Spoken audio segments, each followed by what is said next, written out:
Russian ambassador বিনিয়োগ, scientific cooperation, জ্বালানি cooperation, সাংস্কৃতিক কোঅপারেশন, প্রত্যেক কিছুর বিষয় করে আলোচনা হয়েছে এবং ওনারা জানতে চাচ্ছেন বর্তমান অবস্থা এবং ভবিষ্যতে এই সম্পর্ক দুই দেশের মধ্যে যে সম্পর্ক সেটা ভবিষ্যতে আমরা কি চিন্তা করছি। আমাদের পক্ষ থেকে পরিষ্কারভাবে বলা হয়েছে যে কি বাংলাদেশ জাতীয়তাবাদী দল যে সকলের সাথে সম্পর্কে বিশ্বাসী। এটা কোনো বিশেষ দেশ আলাদাভাবে আমরা কাউকে দেখি না, সকলের সাথে সম্পর্ক থাকবে।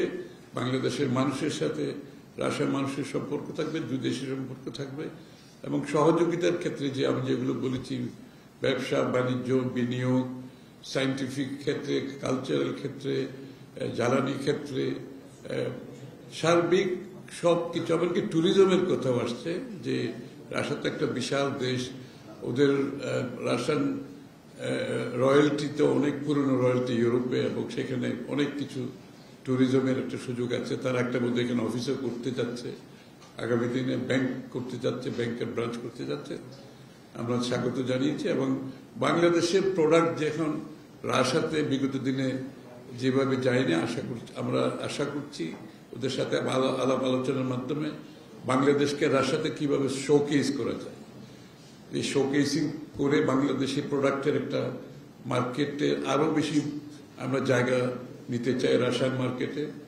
সেদিক থেকে তাদের কোঅপারেশনের কথা বলেছে। দুই দেশের মধ্যে ফিনান্সিয়াল ট্রানজাকশন যেগুলো বাধাগ্রস্ত ছিল সেগুলোর ব্যাপারে আমরা আলোচনা করেছি। সুতরাং সার্বিকভাবে দুই দেশের যে সম্পর্ক সেটিকে এগিয়ে নিয়ে যাওয়া হবে যেভাবে আমরা অন্যান্য দেশের সাথে করছি। আর বাংলাদেশের বর্তমান প্রেক্ষাপট সম্বন্ধে ওরা জানতে চেয়েছে যে কতদিন হতে পারে নির্বাচন ইত্যাদি নিয়ে ওরা জানতে চাচ্ছে, এগুলোর বিষয়ে। আমরা বলেছি আমরা তো ইতিমধ্যে আমাদের অবস্থান পরিষ্কার করেছি, যত শীঘ্রই একটি নির্বাচিত সরকারের কাছে হস্তান্তর করা যাবে। আমরা কোনো টাইম ফ্রেম জানতে চাইছি, আমরা কোনো টাইম ফ্রেম বলিনি।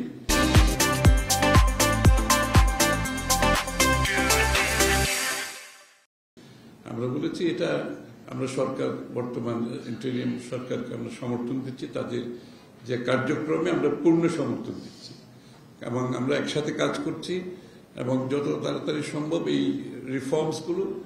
রিফর্মসগুলো নিয়ে আলোচনা হবে সেগুলো তাড়াতাড়ি করে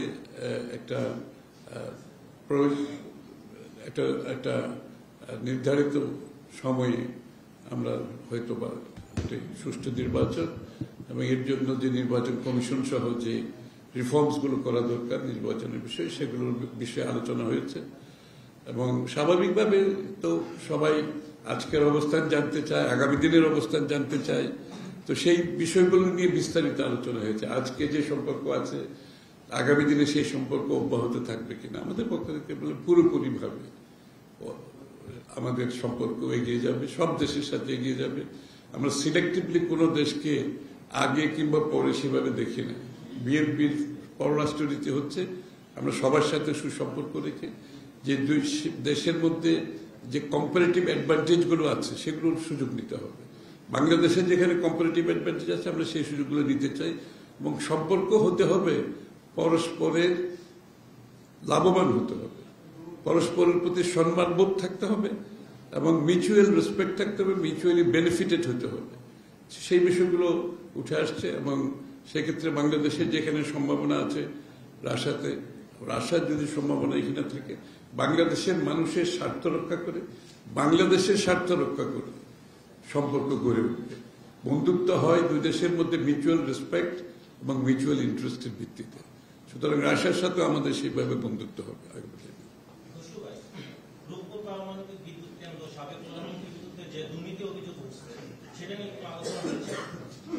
না, ওনারা তো একটা এক্সপ্লেনেশন দিয়েছে, একটা প্রেস নোটও দিয়েছে ইতিমধ্যে, আপনারা তো পেয়েছেন।